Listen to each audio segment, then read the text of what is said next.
Hello, and welcome to an introduction to A-level English literature at Sir Thomas Fremantle School. So, what a weird time you must be having. What would normally be happening now is that you'd have sat all your exams, that you'd worked really hard towards, had been revising for, had special colour-coded timetables and everything. And now you would be maybe having a few days where you'd come into school for your taster sessions, have a few practice lessons, get to meet your teachers, and start to feel a little bit more inspired and motivated by what you may be doing in September. Except you were preparing for your exams and then they never happened. And you didn't sit the exams, but you still have a results day. It's very odd.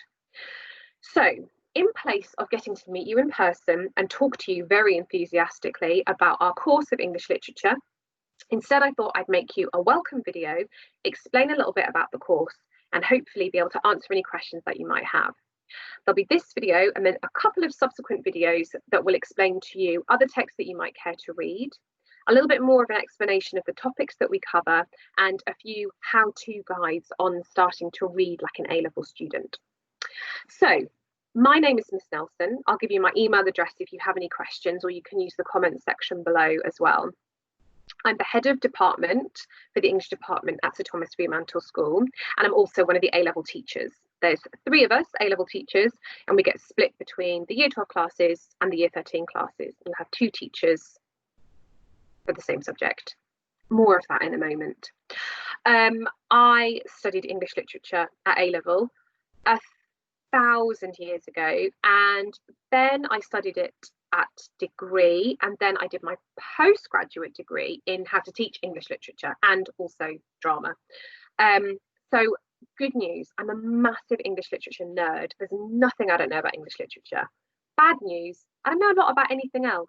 Like if there's a power cut, I don't know how to set the timer on the oven. But who needs to know that anyway when you can quote Hamlet off the top of your head? So that's me. Who are you? Why might you have chosen English literature? Well, firstly, hopefully, you love to read and you love to know about the world, the people in it, other cultures, feelings, emotions, protests. You like to learn about that through books. If you're the type of person that doesn't pick up a book and read out of habit or to fill the time or just genuinely for pleasure, English literature may be a bit of a tough start for you. Not only do we read the set texts, usually we're reading more than one book at the same time, but we also talk about reading around the subjects and other books, poems, plays, films, any sort of artistic material that we might want to look at to support our understanding of something. If you're sitting there thinking, I only read the set text at GCSE and nothing else, maybe think about your own reading habits and also, what have you been doing this whole time? Secondly, you might be a really curious person and you like to look at connections and work things out. Our topic overall is called Texts Through Time. And what we do is look at a single idea and how that idea has been presented and how it shifts over the time periods and in different cultures. So if you're someone who likes to look for patterns or be a bit of a literary detective, this is definitely the course for you. You might be a really creative, artistic person, and you might already be a writer. You might write short stories or have a blog or keep a journal or write articles, anything like that. If you're interested in the way in which we can use language to express ourselves, again, definitely the course for you. You might be interested in political, social, and individual issues. You might also be looking at studying psychology, business, history, geography, sociology. All of those sorts of subjects complement English literature really well because as kind of artsy and fairy and up in the clouds as literature can seem, it's a very real study of where people are up to and how they feel about the world around them. So what I'm going to do in this video is just give you a bit more of an outline of the course, which is something that we would normally do if you were in school and not sat at home somewhere. So what I'm going to attempt to do, remember I said I'm not very good at other things, is show you this. So hopefully you can see the screen in front of you. Now, the first thing that you can see is my email address, sophie.nelson@sirthomasfremantle.org. If you have any questions, suggestions, thoughts, not sure on something, have done a bit of work and want someone to have a look at it, then that's the email to go to. what I would like to explain to you a little bit as well then is what our course is about. So over the 2 years, we look at 3 different topics. The first topic that we look at is called Love Through the Ages. Now, please don't feel that this is going to be lots of smooshy, lovey-dovey poetry. I mean, to be fair, there is some poetry.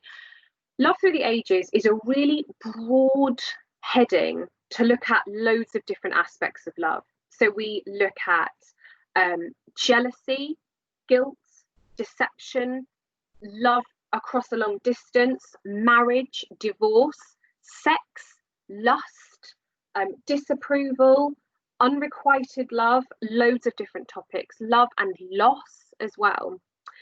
So we study a number of plays and poems and texts, more of those in a moment, that will allow us to consider how, from the 1500s to pretty much the present day, notions of love have been explored by authors.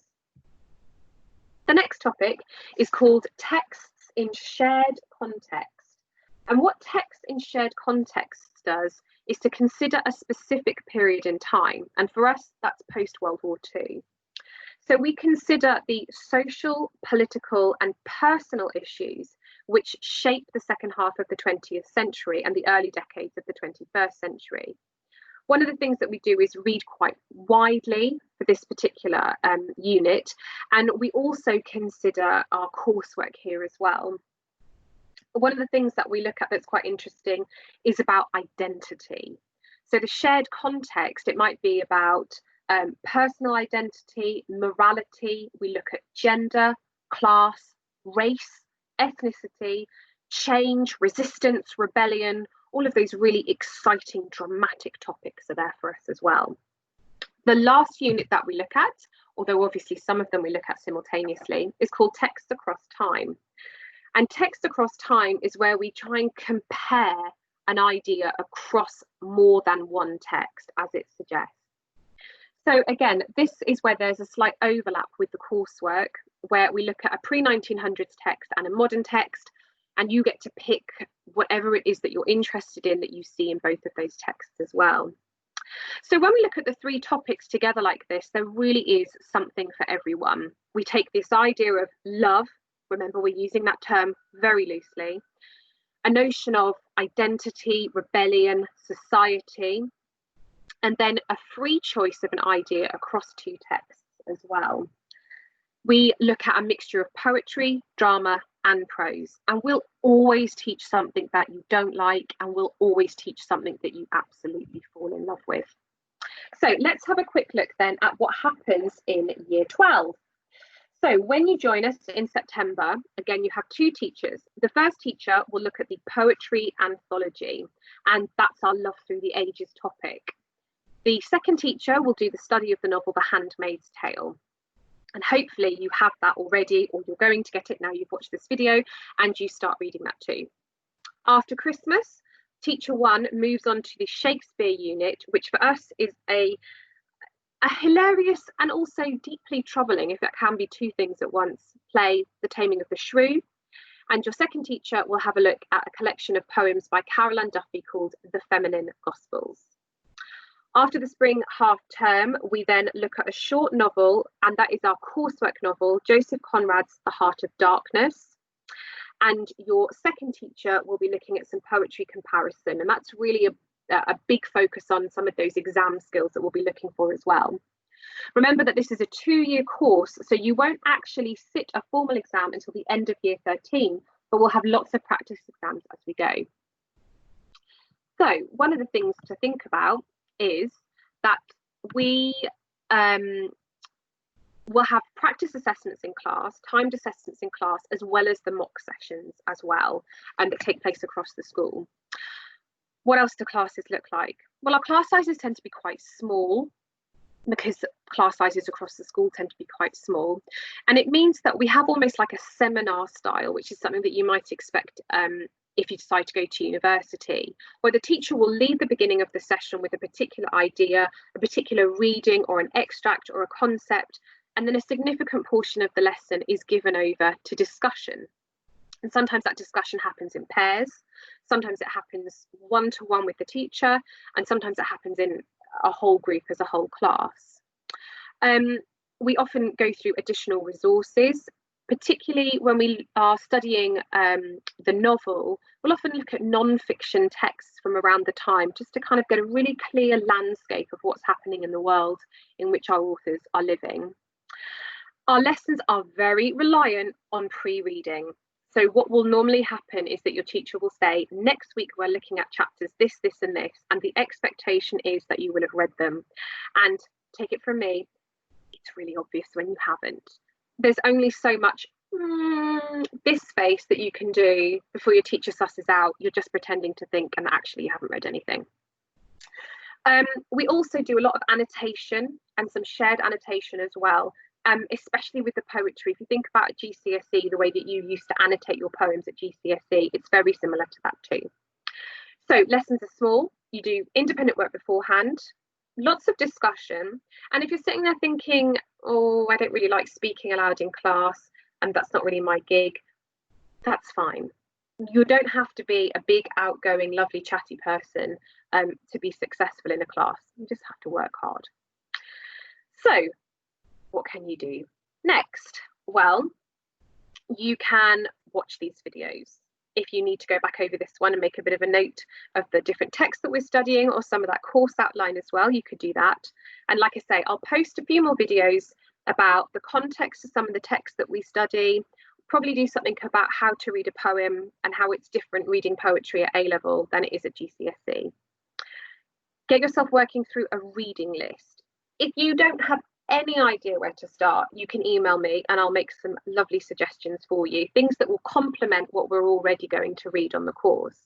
You can even just be totally basic and type into Google 100 books to read before you die. I'm not saying that that's what's going to happen, but it will come up with the classics and books that most people will have read, what are seen to be the great books of our time. It doesn't matter if you only want to read 20th century books or you want to go back and read things like Austen. Everybody should read Dickens because it's amazing. But if you're genuinely stuck, just email me and I'll try and help. You could also think about the writers that you looked at GCSE and start to think about some of that contextual information and time frame there as well. So a last finishing note from me. I love the literature course. I think it's really interesting. I think that the units fit together really nicely. But I'm also really aware that you're probably in a space where you're finding it really hard to get motivated, or you're desperate for stuff to do and you don't really know where to start. So the most important thing is please get into contact. If you want a task to do, you just want to have a chat about English literature, I want to hear from you, especially if you can't quite make up your mind whether this is the right course for you, because there's loads of stuff that I can fill you in on that's just too short to do in this video as well. So I'll post again and we'll have a look at some poetry and hopefully I'll hear from you before then as well. Good luck.